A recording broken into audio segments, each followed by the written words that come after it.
Hello, good morning বন্ধুরা, সবাই কেমন আছে? আশা করি সকলে খুব ভালো আছো, আর আমিও খুব ভালো আছি, সুস্থ আছি। তো বড়োদেরকে আমার প্রণাম জানিয়ে, ছোটোদেরকে আমার অনেক অনেক ভালোবাসা জানিয়ে আজকে ব্লগটা শুরু করছি। তো আজকে সকাল সকাল ঘুম থেকে উঠে পড়েছি, আর আজকে আমি একা না, আজকে তোমাদের দাদাভাই মাহি সবাই একসাথে ঘুম থেকে উঠে পড়েছি। প্রথমে আমি উঠি, তারপরে ওরা দুজন ওঠে, কিন্তু আজকে দেখছি সকাল সকাল ওরা উঠে পড়েছে। আর কালকে রাতে তোমার রাতের বেলাতে আমি রাতে যে খাবার দাবারগুলো খাই সেগুলো বাসন মেজে রাখি, কিন্তু কালকে রাতে আর মাজা হয়নি। বৃষ্টি পড়ছিল প্রচণ্ডভাবে, তার জন্য আর মাজা হয়নি, আর ইচ্ছাও করেনি। আর কালকে বৃষ্টি হয়েছে, আজ সকাল সকাল কত রোদ উঠেছে দেখো। আর ওই যে বাসন, তার জন্য তোমার দাদাভাইকে বললাম চলো আমি ব্রাশ করে নিই, তুমি করে না দিয়ে আমাকে একটু কাজে হেল্প করো।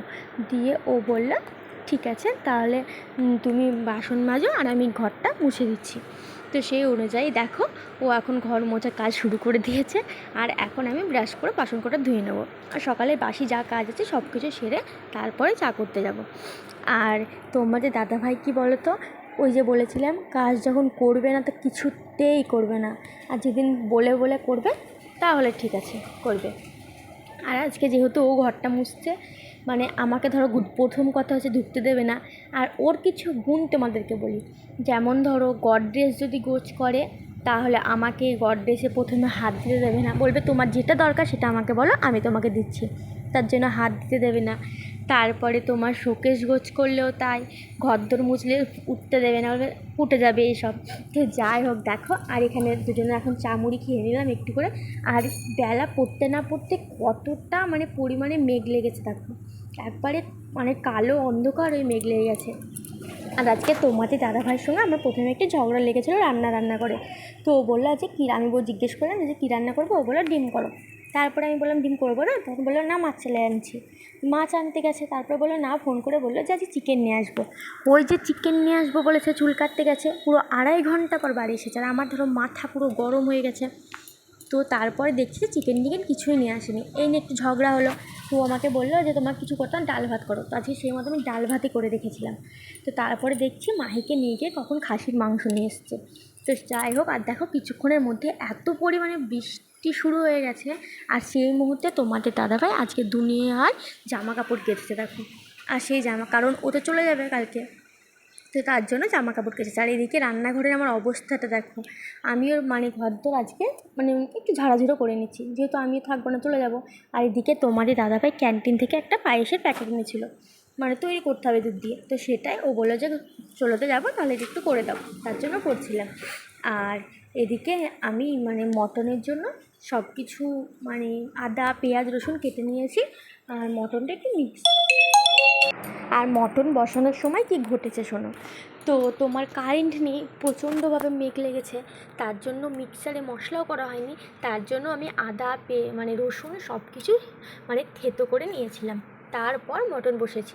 আজকে থেতো করা মশলাতে মটন হচ্ছে। আর দেখো পুরো 2-3 ঘন্টা পর তারপর তোমার কারেন্ট এসেছে। আর এই দেখো আমার মটনটা আজকে, সত্যি কথা বললে কী বলো তো, তরকারি তুমি যত্ন করে রান্না করো যতটা টেস্ট হবে, তার থেকে তুমি ধরো যে আজ টাইম নেই এনে তাড়াতাড়ি করি, তখন তরকারির টেস্ট আমার মাথায় বেশি হয়। তো আমি এখন ফ্রিজটা একটু পরিষ্কার করে নিচ্ছি, আর ওদিকে তোমার মটনটা হচ্ছে। তো ভাবলাম চলো ফ্রিজটা একটু পরিষ্কার করে নিই, কারণ বাড়িতে যেহেতু অনেক দিন থাকবো না, তা ফ্রিজ টিজ কোটো কাটা যা আছে, এদিকে সামনে পুজো, তার আগে ঘরটা একটু গোছগাছ করে দেওয়া যাক। তো তার জন্য এখানে তোমার ফ্রিজগুলো পরিষ্কার করে নিচ্ছি। আর তোমার দাদাভাই বলেছিল, যখন বৃষ্টি হয়েছে তখন বলছিল যে ওর নাকি খুব খিদে পেয়েছে, আর তার আগে আমি মাহিকেও খাইয়ে দিয়েছিলাম। তো তার জন্য ওকে ডাল আর তোমার ঝাল বড়া ভেজেছিলাম পেঁয়াজি, তো সেটা দিয়ে ভাত খাইয়ে দিয়েছিলাম, দুজনকে দিয়েছিলাম। আর তোমার মটন যেহেতু এখন হচ্ছে, তার জন্য ওর খিদে পেয়েছে, তো তার জন্য ওটা করে আগে ওর দুজনকে দিয়ে দিয়েছিলাম। আর এদিকে ফ্রিজ পরিষ্কার করতে করতে আমার তো কী বলো তো, আজকে সারাদিন প্রচণ্ডভাবে খাটনি হয়েছে, কারণ ঘরদোর গোছ করা, তোমার যাতে আবার জামা কাপড় কেচেছিলো সেগুলো ভালো করে কোথায় কোন জায়গায় মেলা সব কিছু। আর আমার অবস্থাটা দেখো, আর এখন বাজে 3টে মনে হয়। তো 3টের সময় এখনও অবধি আমার দুপুরে খাওয়া হয়নি। তো অবশেষে এখন আমরা দুপুরে খাবার খেতে চলে আসলাম দেখো। আর এদিকে ফ্রিজের জিনিসগুলো সব কিছু ধুয়ে মুছে জল ঝরাতে দিয়েছি।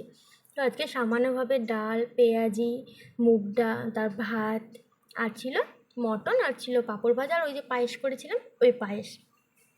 তো পায়েসটা আমরা ঠিকমতো খেতে পারিনি, তার কারণ হচ্ছে পায়েসটা লবণ লবণ ভাব ছিল প্যাকেটের মধ্যে, সেটা আমি দেখিনি। আর তোমার দাদাভাই বলেছিল চিনিটা বেশি দিবা না, অল্প দিবা, কারণ চিনি দেওয়া আছে। আর ওর কথা শুনে যেহেতু করেছে চিনি অল্প দিয়ে, তার জন্য মিষ্টি অতটা হয়নি। তো যাই হোক, দুপুরে খাওয়া দাওয়া করে এখন ঘরে আসলাম। আর এখানে দেখো মাহিকে আগের দিন শপিং মল থেকে যে জামাটা নিয়ে এসেছিলাম সেটা ওর বাবা একটু ওকে পরিয়ে দিল। তো সেটা পরে ও কতটা আনন্দ দেখো। আমি ওকে বলছি, আর মুখটা দেখো ওর, মানে দুষ্টুমিতে ভরা। আর এদিকে তোমাদের দাদাভাই মানে যেহেতু চলে যাবে কাল পরশু, তো তার জন্য মানে ট্রলিটা গুছিয়ে নিচ্ছে। তো আমাকে বললো যে তুমিও শুধু ব্যাগটা গুছিয়ে নাও, তখন দিনের দিন করতে গেলে প্রচণ্ডভাবে মানে বিরক্ত লাগবে। আর ওই যে দেখো ওইদিকে আমারও ব্যাগপত্র সব কিছু গুছিয়ে নেওয়া হয়ে গেছে।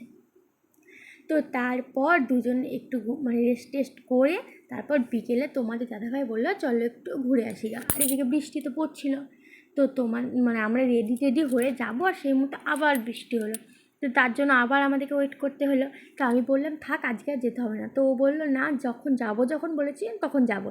আর ওর কি একটা কথা বলো তো, যেখানে যাব, যেটা যাব, যে কিংবা কিছু করব বললে সেটা করবে, মানে যা কিছুই হয়ে যাক।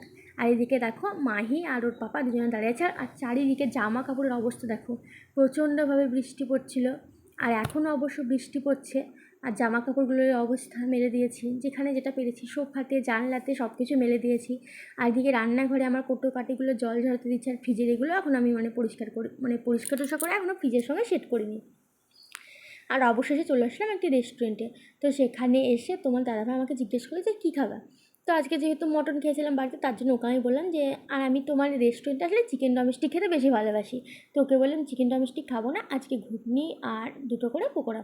তো সেই বলে দুজন মিলে দুটো পকোড়া আর ঘুগনি, আর মাহিকে দিল একটা জুস। তো চলো বন্ধুরা, আজকের ব্লগটা এখানে শেষ করছি, দেখা হচ্ছে নেক্সট ব্লগে।